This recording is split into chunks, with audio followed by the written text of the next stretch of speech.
Hello students, welcome to my YouTube channel. Next topic करते हैं अपना। कौन सा सब्जेक्ट चल रहा है? सबसे पहले तो आपको सब्जेक्ट का पता हो। अपने सब्जेक्ट का नाम है इलेक्ट्रिकल नेटवर्क्स, यूनिट चल रही है थर्ड। ये NSQF लेवल 3 के कॉरस्पॉन्डिंग चल रहा है सब्जेक्ट, यानी कि हरियाणा बोर्ड का सब्जेक्ट है, पॉलिटेक्निक बोर्ड का। अच्छा, यूनिट का नाम क्या है? यूनिट चल रही है थर्ड, जिसका यूनिट का जो टॉपिक है ना, चैप्टर का नाम है single phase AC series circuit. और टॉपिक चल रहा है आज हमारा जो टॉपिक है ना, वो होगा active and reactive components of current. ठीक है। अब जैसे कि आपने प्रीवियस वीडियो में ना एक्टिव और रिएक्टिव और अपेरेंट पावर का अच्छे से कर लिया था, अच्छे से समझ लिया था। आई होप सो आपने जिसने भी वीडियो देखी है। तो अब हमें करना है, देखिए एक्टिव रिएक्टिव जब हम पावर समझ चुके हैं तो ना ये टॉपिक समझना कोई ज़्यादा मुश्किल नहीं है, लेकिन ये अलग से टॉपिक दिया होता है, इसको अलग से करना पड़ेगा। चलो देखते हैं इस टॉपिक में क्या पूछ रहा है, क्या करा रहा है। छोटा सा टॉपिक है ये। क्या इसमें क्या होता है, एक्टिव और रिएक्टिव जो कंपोनेंट है ना करंट की, वो क्या है कि जो पूरा इलेक्ट्रिकल नेटवर्क है ना अपना पूरा जो घर तक जो सप्लाई आती है, वो करंट को ना दो पार्ट्स में डिवाइड करता है। एक करंट को नाम देता है एक्टिव करंट, दूसरे को नाम देता है रिएक्टिव करंट। ठीक है, इतना समझ गए। अब हम देख लेते हैं कि हमारा जो एक्टिव करंट है ना वो क्या है। एक्टिव जो करंट है ना, इट इज़ द करंट, वो करंट है जो कि इन फेज चलता है किसके? वोल्टेज की, यानी कि किसी भी तरह की लैगिंग लीडिंग नहीं है, फेज किसका रहेगा? वोल्टेज के साथ साथ चलता है। सपोज करो हम किसकी बात करें, अब AC सर्किट पढ़ रहे हैं तो AC की बात हो रही है ना, मीन्स जैसे कि इन फेज का मतलब क्या, ये दिखा रही हूँ मैं आपको एक छोटा सा डायग्राम किसका, अपना वेव फॉर्म की शेप में। ये मेरी क्या थी? वोल्टेज थी। इसके साथ साथ ये चल रहा है करंट, यानी कि जैसे वोल्टेज जीरो पे करंट भी जीरो, वोल्टेज मैक्सिमम नेगेटिव पे गई, करंट भी नेगेटिव पे एंड जीरो। एम्पलीट्यूड छोटा बड़ा किस लिए दिखाया? ये हमारी वोल्टेज है तो ये हमारा करंट है, ताकि डिफ्रेंशिएशन पता चले आपको वोल्टेज में और करंट में। पूरे एक साइकिल का दिखा दिया आपको, क्या दिखाया है? वेव फॉर्म की शेप में। समझ गए? एक्टिव करंट क्या होता है? It is the current which is in phase with the voltage, generate the active power correspondingly. अब इस एक्टिव करंट की वजह से जो पावर जनरेट होगी ना, पावर का जनरेशन क्या होता है? करंट और वोल्टेज का मल्टीप्लिकेशन, आप में product of both current end voltage. ठीक है, तो इस एक्टिव करंट की इन फेज में था ना करंट वोल्टेज के, इसकी वजह से जो पावर जनरेट होती है कोरस्पॉन्डिंग, इसी के कोरस्पॉन्डिंग, तो उसको हम बोलते हैं एक्टिव पावर, जो हम पिछली वीडियो में कर भी चुके हैं। अब एक्टिव करंट के लिए कौन सा लोड कंपोनेंट हमारी रिस्पॉन्सिबल रहेगी? मान लो कि जैसे कि हमारे पास ना, ये मैंने सर्किट में क्या दिखाया है, AC कनेक्टेड है, लोड कौन सा है? मेरा रजिस्टिव लोड है। तो यहाँ पे जो करंट फ्लो करेगा, इसके कोरस्पॉन्डिंग जो ड्रॉप होगा वो क्या रहेगी? हमारा वोल्टेज का और करंट का जो ड्रॉप रहेगा उसी को हम क्या बोलते हैं? क्या बोलेंगे उसको? V × I। वोल्टेज से उसके कोरस्पॉन्डिंग हमारा करंट, दोनों का मल्टीप्लिकेशन क्या होगा? वो होगा हमारा पावर कंजप्शन। किसने कंज्यूम की? इस R ने। ठीक है, अब इसकी जो फेजर डायग्राम है ना, इस सर्किट डायग्राम को अगर मैं फेजर में समझूं तो मेरा क्या है कि करंट और 0 से लेके V तक मेरे क्या वोल्टेज चली थी? किस फेज में? सिंगल लाइन से मैंने वोल्टेज को रिप्रेजेंट किया। अब करंट मेरा क्या चल रहा है? वोल्टेज के फेज में चल रहा है, तो इसका वेक्टर जो डायग्राम है ना क्या रहेगा? करंट और वोल्टेज दोनों क्या है? एक ही लाइन पे आ गए, रेफरेंस लाइन ही दोनों की क्या रहेगी? और इसके लिए जो कंपोनेंट यूज होगी ना फेजर, जो वेक्टर के कोरस्पॉन्डिंग, यानी कि वेक्टर कौन सा vector? Current vector, voltage vector के कोरस्पॉन्डिंग। अब हमारा जो I आए ना कंपोनेंट, वो क्या होगी?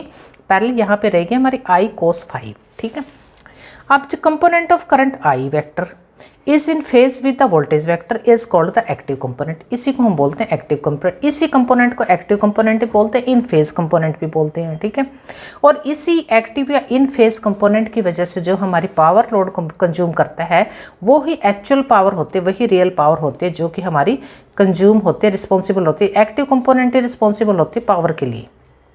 जैसे पिछली वीडियो में समझाया था ना, जो रिएक्टिव पावर है वो क्या है? जस्ट सिंपली आपका एक कोका कोला की बोतल में झाग टाइप, उसका कोई यूज़ नहीं है। यू कैन से दैट, इस तरह से समझ सकते हो आप। वो पिछली वीडियो में देखना, अच्छे से समझ पे आ जाएगा।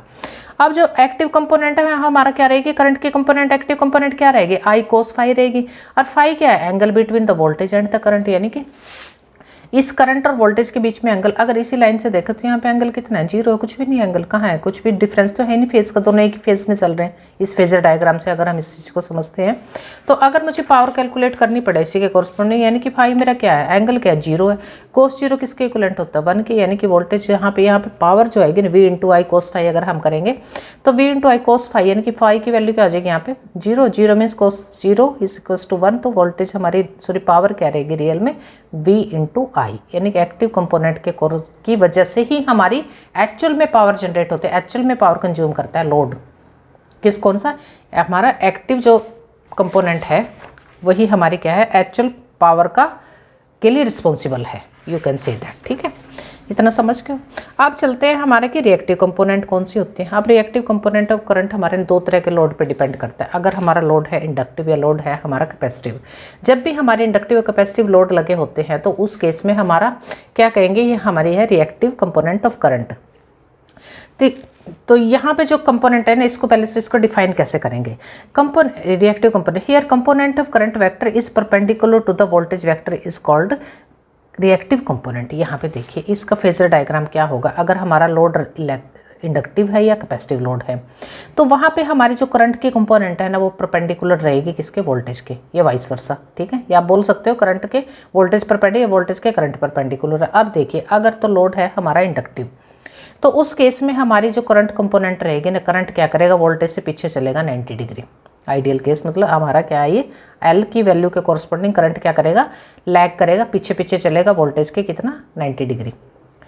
अगर हमारा है कैपेसिटर लगा हुआ है लोड में तो वहाँ पे हमारा करंट क्या करेगा, वोल्टेज से आगे आगे चलेगा कितना, 90 डिग्री। ये कौन सा आइडियल केस है, मतलब कि हमारा यहाँ पे क्या है, प्योर कंपोनेंट कनेक्टेड है। ठीक है, अब हम एक ना इसके लिए जो हमारी करंट की कंपोनेंट, अब देखिए जो हमारी कॉरस्पॉन्डिंग टू रिएक्टिव कंपोनेंट जो एक्टिव कंपोनेंट में थी ना, मान लो कि ये मेरा एक्टिव कंपोनेंट का करंट भी है, तो यहाँ पे मेरी जो कंपोनेंट थी ना एक्टिव, उसको हमने किससे रिप्रेजेंट किया था, आई कोस फाई से। अब यहाँ पे परपेंडिकुलर है तो यहाँ पे कंपोनेंट को कैसे रिप्रेजेंट करेंगे, रिएक्टिव कंपोनेंट को करंट की आई साइन फाई से। आई साइन फाई मतलब लैग करे लीड करे वैल्यू तो हमारी परपेंडिकुलर में ही है ना ये करंट, तो साइन आ जाएगी इसकी वैल्यू। ठीक है, अब अगर रिएक्टिव कंपोनेंट को आपने देखना हो इसकी वैल्यू क्या रहेगी, करंट सिग्नल एंगल के फॉर्म में रिएक्टिव जो कंपोनेंट है वो क्या रहेगा आपका, आई साइन फाई। अब मान लेते हैं कि हमारे केस में ना एक एग्जांपल लेते हैं। अगर हमारे पास if we have L and R series में, अगर हमने ना रजिस्टर और इंडक्टर दोनों को सीरीज़ में कनेक्ट किया है तो क्या भी, हाँ क्या फिर भी हमारा करंट जो है लैग, देखो ये तो पता है कि हाँ लैग करेगा इस केस में, यहाँ इन फेज चलेगा, यहाँ तक तो करंट वोल्टेज के फेस में रहेगा, लेकिन जैसे यहाँ से पास करेगा ना एल से करंट तो वो क्या करेगा, वोल्टेज के पीछे हो जाएगा, कितना करेगा लैग, उसको किस एंगल से करेगा। अब वो एंगल ना हमारा 90 आइडियल नहीं रहेगा क्योंकि दो कंपोनेंट अब सीरीज में लगी हुई है। जैसे करंट यहाँ से पास होगा इसके बाद वही हमारा जो करंट था ना, जो आर से होके जा चुका है, ये जो ड्रॉप है वो ड्रॉप आगे रिमेनिंग जो वोल्टेज बची है वो हमारी इंडक्टर के क्रॉस हमारी क्या होगी, पास होगी। उसके कोरस्पॉन्डिंग अब हमारा एंगल घट बढ़ जाएगा, घट बढ़ में बढ़ेगा नहीं, 90 से लेस आएगा। तो ये हमारा जो फेजर है ना, कोई भी सीरीज़ में आर के सीरीज में एल है या आर के सीरीज में सी है तो उस केस में हमारा लैगिंग या लीडिंग फैक्टर, अब यहाँ पे हमारा क्या है, इंडक्टर है तो करंट हमारा वोल्टेज से लैग कर रहा है कितना, सम एंगल, कितना एंगल है, 90 से लेस है, कुछ एंगल से फाई से हमारा करंट वोल्टेज को क्या कर रहा है, लैग करें, यानी कि करंट वोल्टेज के पीछे चल रहा है बाय सम एंगल। इसको हम समझ सकते हैं क्या कि ये हमारी है जब दो कंपोनेंट हमारे सीरीज में है, एक्टिव एंड रिएक्टिव। अब इस एक्टिव के साथ अगर आपका कैपेसिटर है तो उसी तरह से वो लीड कर जाएगा सम एंगल से आपका करंट वोल्टेज को, समझ गए। तो परपेंडिकुलर कंपोनेंट, इस कंपोनेंट को हम कहेंगे ये हमारी थी active component I cos phi, ये आई साइन फाई है, ये है हमारे रिएक्टिव कंपोनेंट ऑफ करंट। मेरे ख्याल से इतना ही बहुत है, जैसे छोटा सा टॉपिक है, इसको ज़्यादा लंबा नहीं करना है। ये बहुत ही इंपॉर्टेंट भी है और बहुत आसान भी है इसको समझना। इसी के कॉरस्पॉन्डिंग पावर हमने पहले समझ ही ली थी तो इसको समझना कोई मुश्किल काम नहीं है। Thank you very much, thank you.